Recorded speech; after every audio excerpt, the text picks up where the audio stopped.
Good evening, folks, and welcome to the Best of Australian Poetry Showcase 2024. Woo, come on. My name is Thabani Tshuma. I have the pleasure of being your host for this evening, which is presented in partnership with the Australian Poetry and the copyright agency Cultural Fund.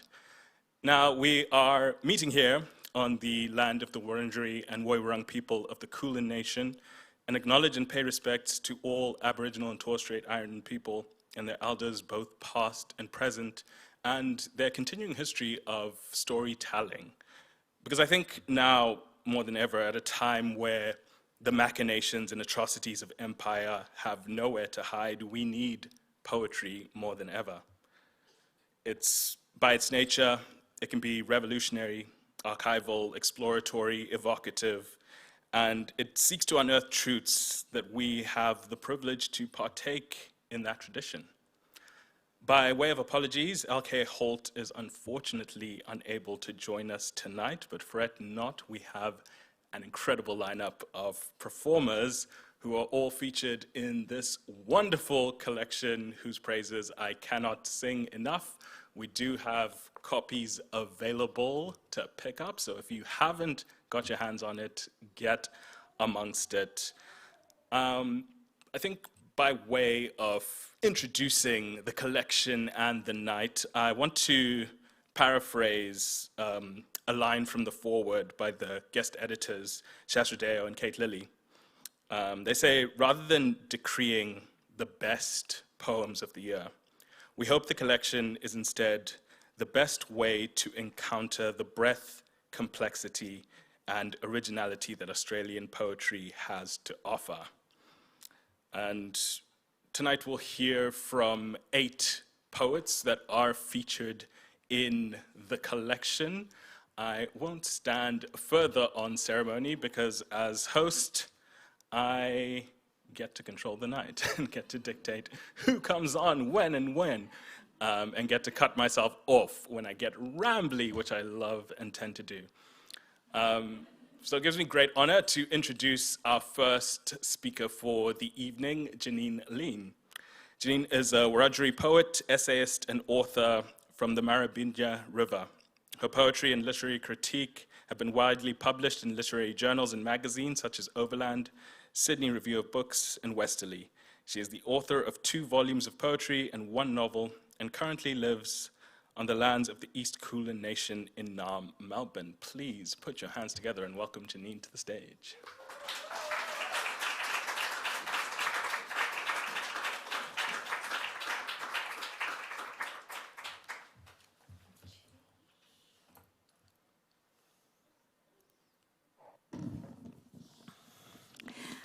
Yeah, Yurdu Morang,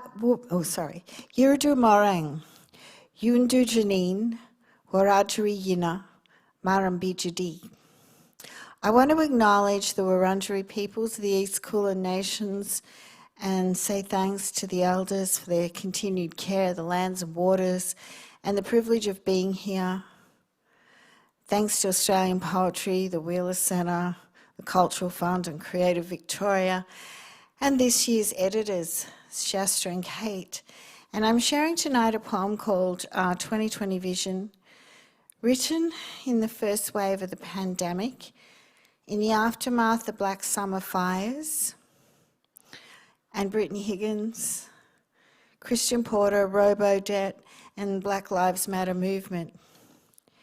I want to say thanks to all poets writing now, because we are still in a pandemic. And the Black Lives Matter movement was really playing on my mind when I wrote this, and we are still in a pandemic of rage and despair and shrinking rights of minorities. 2020 Vision. I was born on stolen land. My grandmother's mother raped my grandmother too, my aunties and my mother.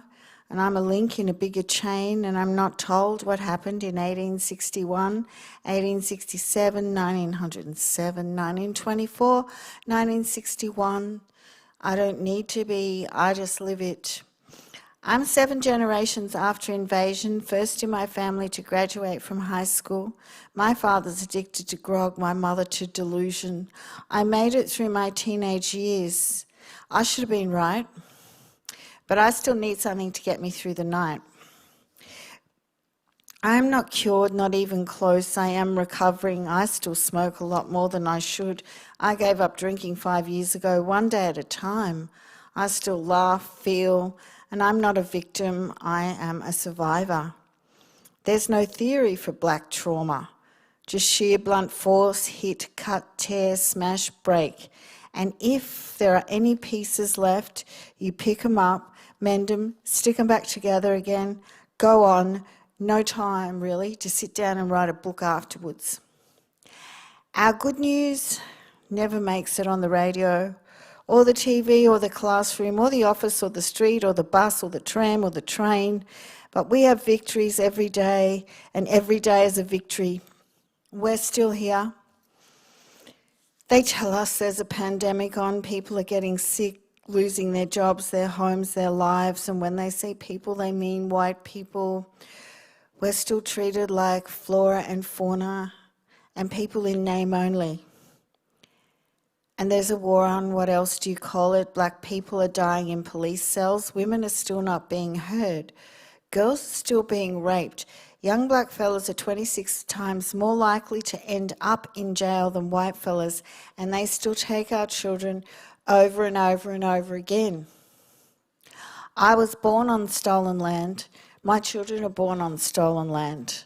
There's a pandemic on in this country, began in 1788. No vaccine in 2020, only resistance. Wake up every day, stronger than all our traumas, again and again and again and again. Mandangu. Thank you.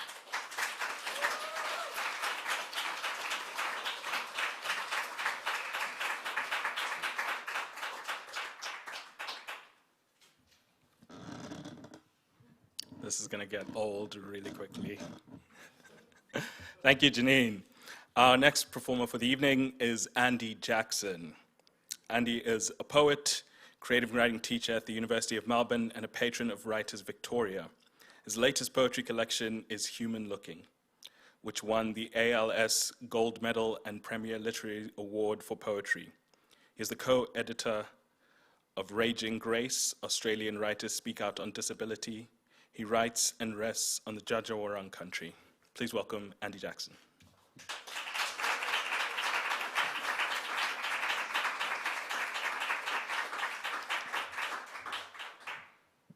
Thank you. Huge thanks to the editors, and real honour to be reading here with some fantastic writers tonight.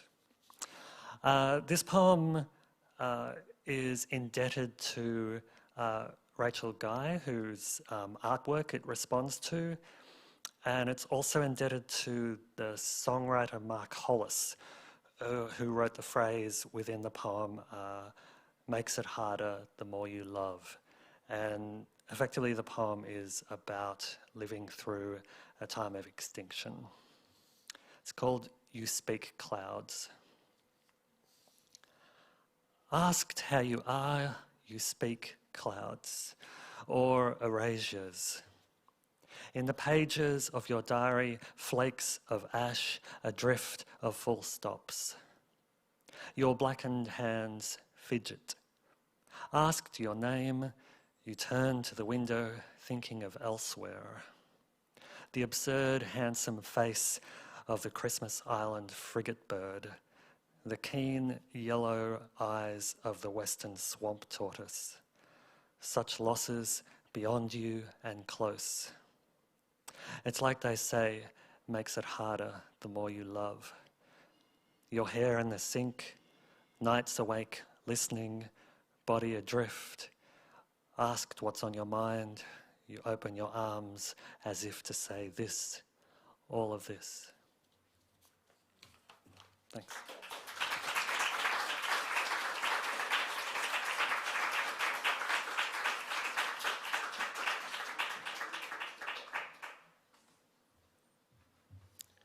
Thank you, Andy.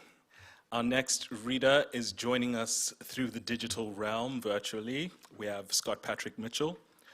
Scott Patrick Mitchell is a WA-based queer non-binary poet who was the recipient of 2022's Red Room Poetry Fellowship and Westerly's 2022 Mid-Career Fellowship.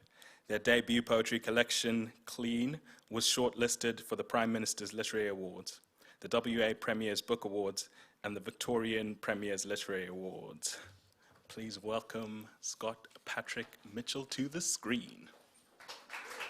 Hello, my name is Scott Patrick Mitchell. I am recording this video on Wajak Noongar Budja on the west coast of so-called Australia. How are we tonight? You look fantastic.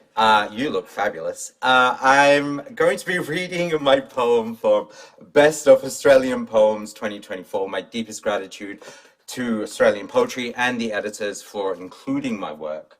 This poem was originally commissioned by Plumwood Mountain, and it appears in volume 11, issue number 1, edited by Willow Drummond and Stuart Barnes.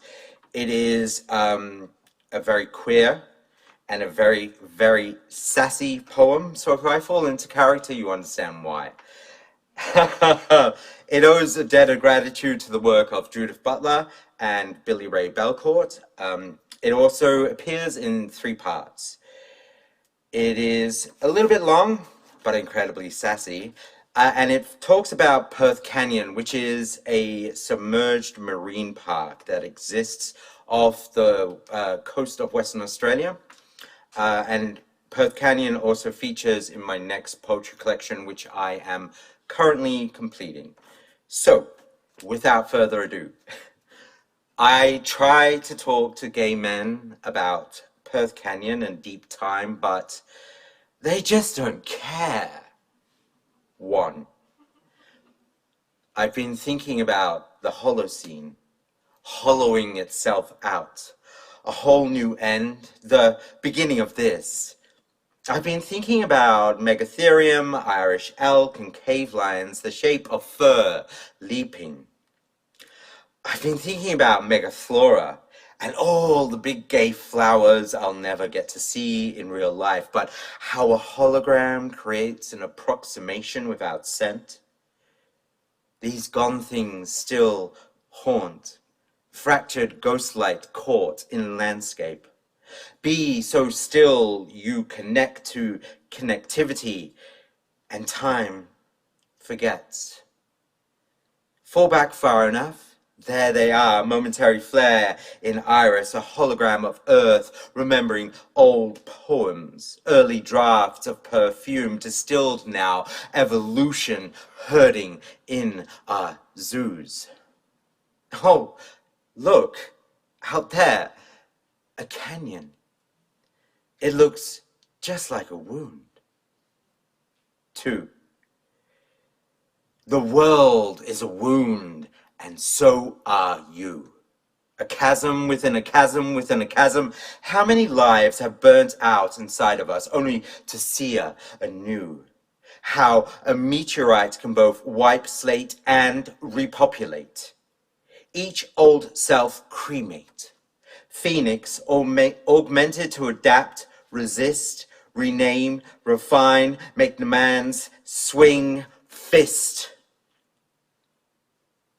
Secret chambers in all of us, each of them a fissure, a gape in the shape of a mouth. It's talking about the connectivity issues, how everyone wants to be seen, but they don't really listen.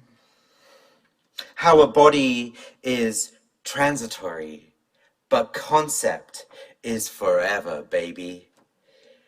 Fit a meteorite inside it because the world is a wound, and so are you. Fall back far enough to ancestor self. Bring them forward. Eat Polare passion fruit. Give pansy headstones to the sidewalk. Go on a ghost tour and pick apart threads of the unraveling heteronormative ethics beneath. Utopia's glistening glimmer. Put glitter on the wound of the world. Show us your star tissue. Ha! It looks just like a canyon, doesn't it? 3. I've been thinking about what it means to be seen and not heard, and I don't like it. I'd rather be a hologram, a ghost, a note in the landscape that gestures to the wound of the world that once was, an augmentation of reality, all voice, no body. Activate speech.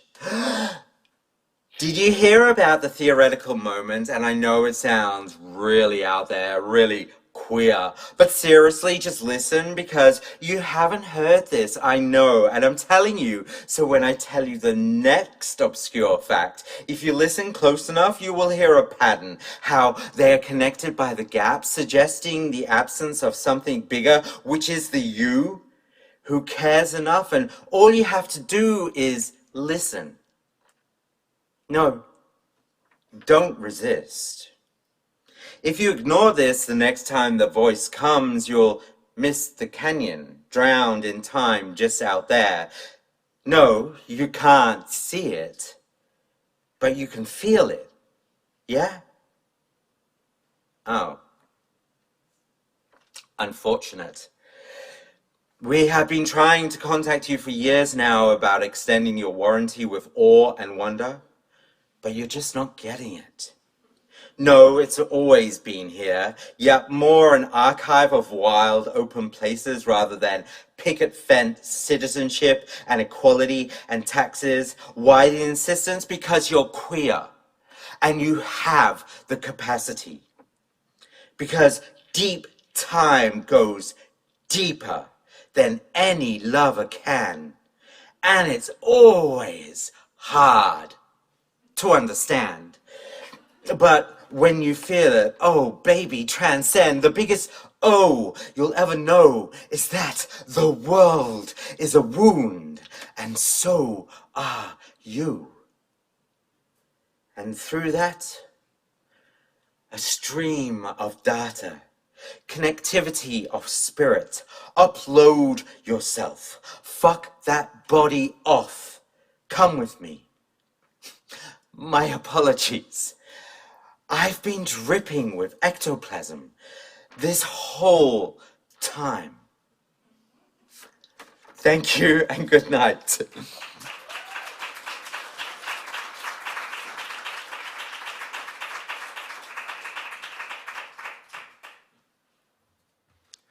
Thank you, SPM. We hope you are joining us online via the live stream. Our next performer for the evening is George Kartas. George is a writer, researcher, and performer living in Nam. George co-runs quarterly poetry event Thin Red Lines, with yours truly, and is the reviews editor for Calliope X Literary Journal, created as part of the 2020 Wheeler Center Hot Desk Fellowship. Their collaborative poetry sound album, Metamorphosis, is out now. Please welcome George to the stage.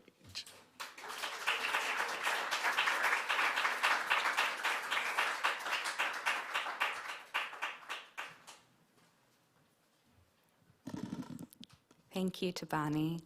And thank you to AP and editors Shastra and Kate for publishing this poem. It's part of a body of 22 poems called Causality that was published online with Crawl Space Journal. So a shout out to Rory Green and Hannah Jenkins for publishing this as well.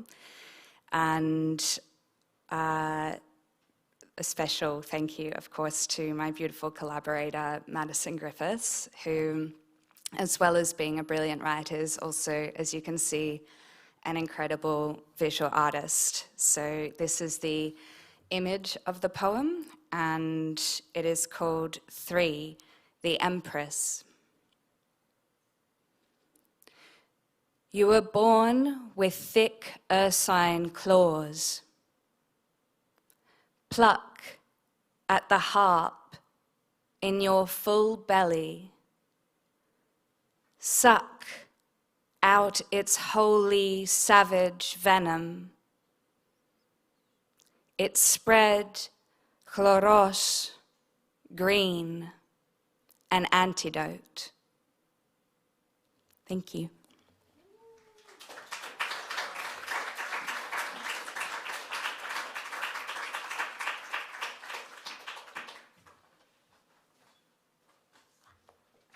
Thank you, George. We are going back into the digital with Toby Fitch. Toby is poetry editor of Oberland, a lecturer in creative writing at the University of Sydney, and editor-at-large for Australian poetry. He is the author of 7 books of poetry, including most recently Sydney Spleen with Eileen Van Neerven. He co-edited Best of Australian Poems, Volume 1 in 2021. Please welcome Toby to the screen. Hello from Gadigal land. This poem was inspired by a meme.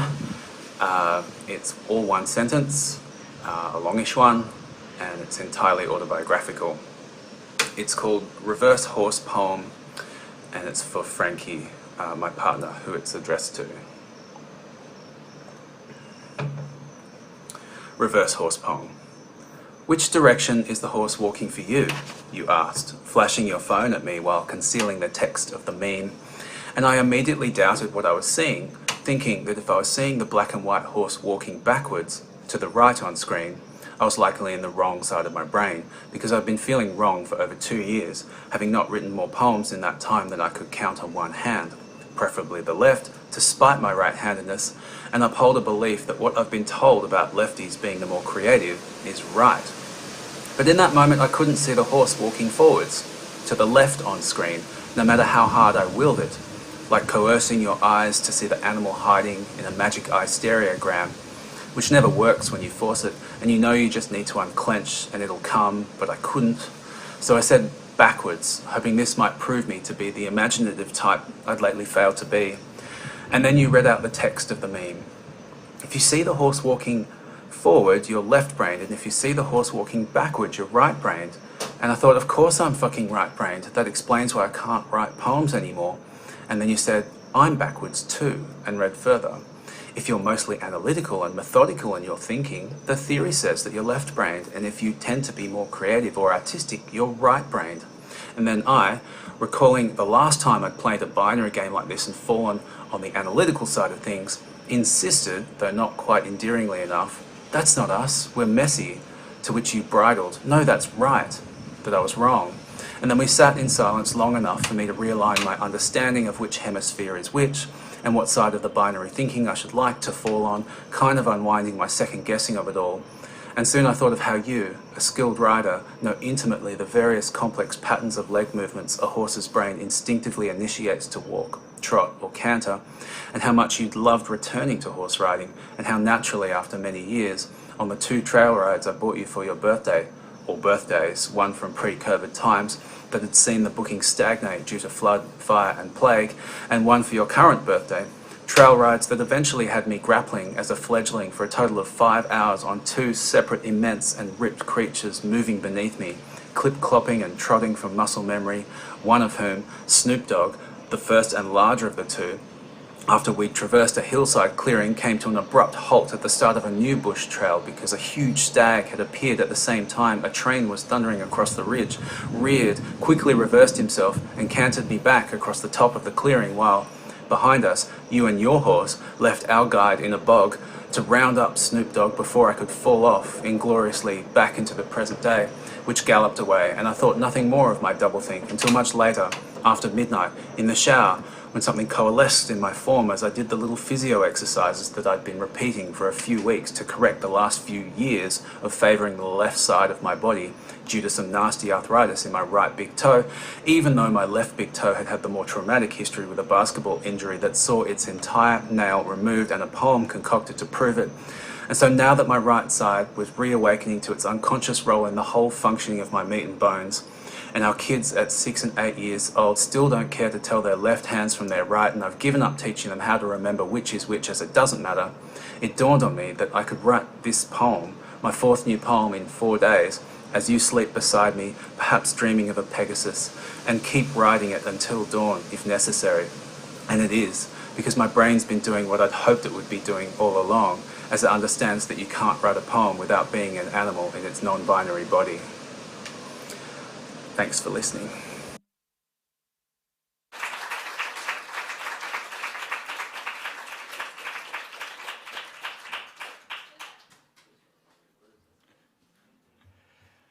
Our next performer is Roslyn Orlando. Roslyn is an artist, writer, and gardener based in Melbourne on Wurundjeri country. Her writing and artistic works explore relationships between language, history, and technology. She studied journalism at the University of Sydney and arts politics at Tisch School of the Arts in New York University.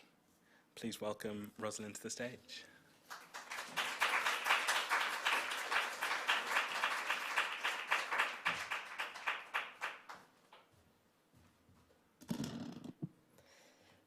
Good evening. Thanks so much for having me. It's been such a delight to hear the words that I've previously read on the pages. I find it reminds me that poetry is really such a musical form. Tonight I'm going to read a poem from my book Echo, which came out through Upswell Publishing last year and is going to come out next week, actually, through Soft Skull Publishing in the US. The book is a poetic novel, a novel in verse, that explores the concept of the echo as a kind of cultural, historical, and social phenomenon. It starts with a retold version of the story of Echo the nymph, who was part of the Echo and Narcissus myth, ancient Greek and Latin myth, from Echo's perspective. The second part of the book is a kind of monologue by Alexa, the Amazon Echo smart speaker voice, and the third section of the poem of the book is a conversation between the two of them. I'm just going to read the poem that was published in the anthology, which is the first poem voiced by Echo. I don't remember myself when I became a mountain.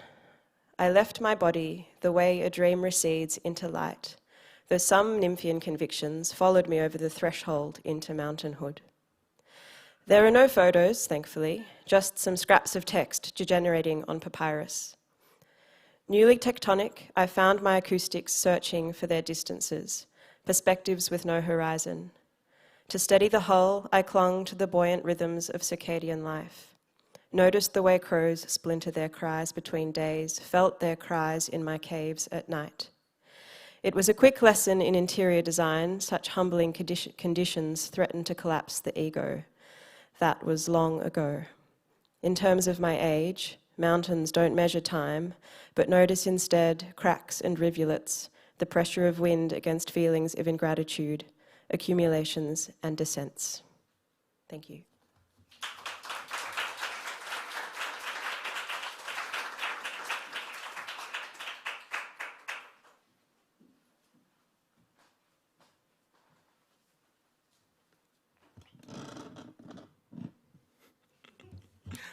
We return to the digital with Munira Ahmed.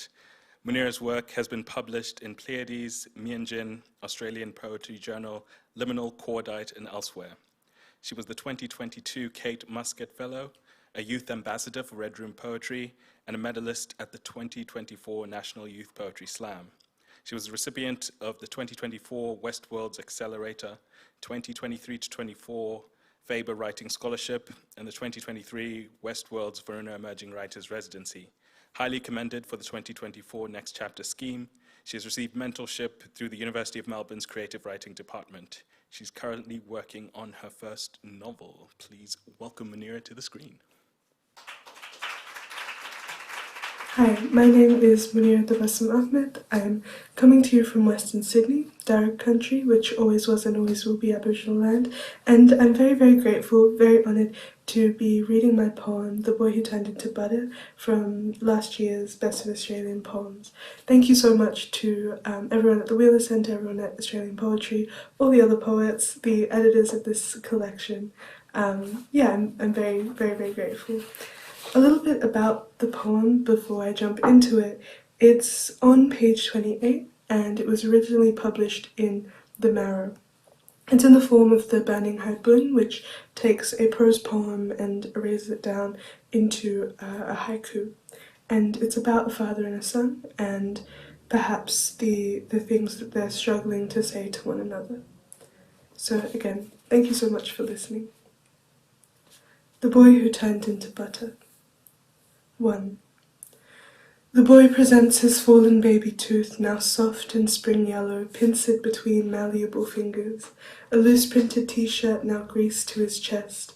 The boy accidentally carves a chunk from his cheek, though he manages to seal it back before his father turns around. 2. When the father sees his son, glossy under the nearby lamp, he does all the usual things. He swipes his hands over his son's arms and digs at his shoulders, desperate to find a boy beneath the butter. He calls his brother the butcher and asks to borrow a walk-in refrigerator. He pushes against the boy's abdomen, expecting skin to push back or at least guts to answer. It's all butter. 3. The father molds his son to be a little taller before entering the refrigerator. 4. Overnight, the boy is startlingly calm. He pinches his left hand every few minutes and feels no pain. 5. The father does not check on the boy. He sits awake, 2 rooms away with his door firmly shut, unmoving. 6. Hours pass. The boy believes his father is coming to save him, though he is still unsure if he is alive or not. The nightmares have been getting worse, but the boy is not afraid of death. His father told him, after his mother died, that death cannot be so bad. No one has ever come back. 7. His father doesn't speak much. He still sits awake, still unmoving. 8. The boy's denial does not dissipate. It is swiftly swallowed by fear. When he runs out of the refrigerator, he leaves fat between the ridges of the seal and misshapen footprints on the linoleum floor. 9. His father catches up to him in the driveway. There is a thread of dawn in the sky and no witnesses. When he reaches to tackle the boy, the concrete is wet with dew and everything must slip to the ground. It is shockingly easy to break a boy made of butter. It is just as easy to put him back together, though his neck is now buffed with fingerprints. I'm sorry. I wanted to stay with you. I didn't know how. 10. If they remain holding one another for a while longer, the boy will melt over his father's beating chest. The boy is all tooth and spring, the usual things. He pinches his left hand and feels pain. Alive or not, his mother cannot come back. The dawn witnesses the boy, wet with dew and beating. The boy is all spring. He inches his left hand back. The dawn, wet with dew. Thank you.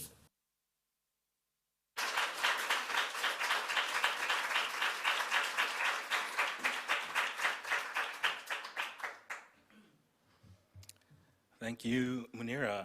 And the final performer for the evening, no surprise, is myself. I won't introduce myself.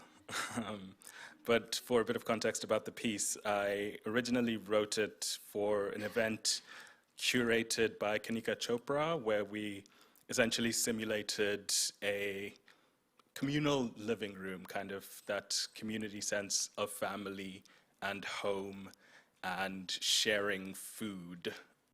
So this piece was for that event in response to that feeling. It's called Have You Eaten?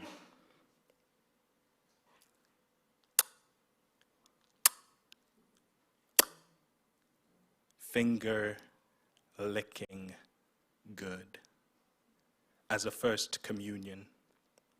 Bless these hallowed hands as they partake. Taste is tactile before it births to burst, a haptic beckoning back to childhood, my face.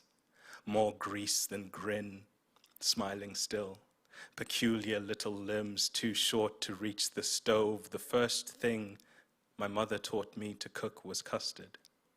She said always start with sweetness. Most life lessons can be concocted in the kitchen. The delicacy with which we mix earth and flame and water, slow cooked over hours. Every eve from 4 o'clock was ours. Every dinner time a celebration. Every recipe a wonder. Every new flavor a marvel. Every night a night of firsts. When I was still young enough to learn, they said in one version of the beginning was the word, the body bread, both fit for breaking as a blessing. I come from holy consumption, dispelling grace, the way the belt, wooden spoon, wayward slipper, overflowing plate, all translate to love and sound and suck it up. I need every morsel, down to the last drop or scrap of marrow. Growing means we're always hungry, never starving, just ravenous and moody, mildly discarding meaning, discarding that communion. Back then, the streets were always calling. Family dinners became an exercise in clock watching. The reverence of distance comes in hindsight, too late. Now reminiscent of an empty kitchen, making meals of leftovers. They're only leftovers if first they were a feast. These are just uneaten meals made with the same love, now ill-received. If food can be a metaphor for goodness, then I am not a nice person, but a mediocre chef, an unreliable narrator. Don't believe a word I say, but listen anyway. Listen to the way the right word can make meaning out of air. Eyeball it. All you need is a lungful, a couple cup sizes, less than 20 fluid ounces to make a miracle. I once read about a guy whose miracles made him holy.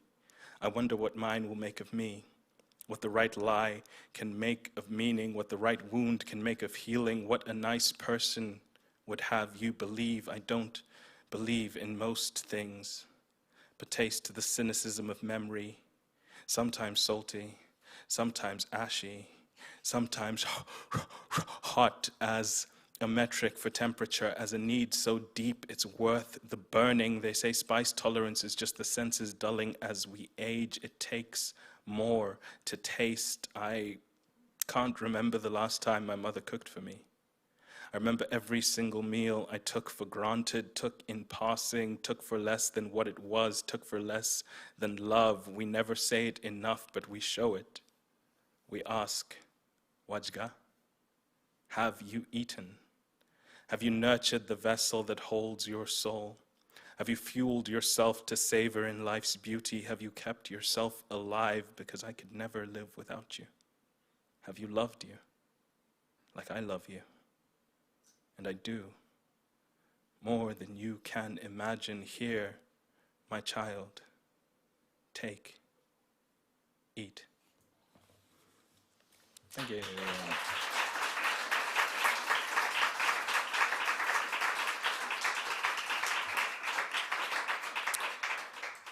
Folks, that brings us to the conclusion of the evening. What an absolute honor it's been to share the stage with the wonderful performers. I think, like Roslyn said, poetry is a musical medium, a spoken medium.